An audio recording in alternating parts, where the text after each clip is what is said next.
Hello guys, আসসালামু আলাইকুম। তো আশা করি সবাই ভালো আছেন। আমি অনেক ভালো আছি। তো আপনাদের মাঝে অনেক দিন পর আবার একটি বই পড়া ভিডিও নিয়ে আসলাম।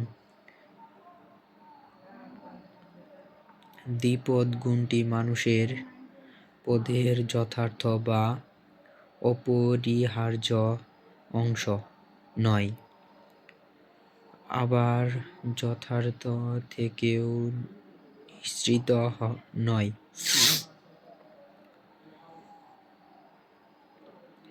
এই গুণটি মানুষের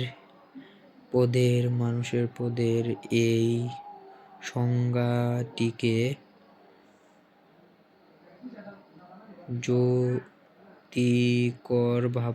যুক্তিকরভাবে গ্রহণ করা যায় না। এটা ত্রুটিপূর্ণ,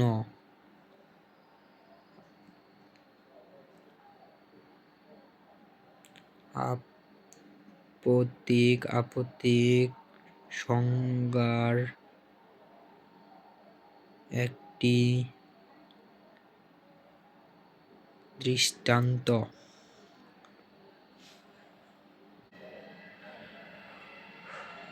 উদ্দীপকে সিংহের সংজ্ঞা দিতে গিয়ে মা বলেছেন, সিংহ হচ্ছে একটা শ্রেণীর হিংস্র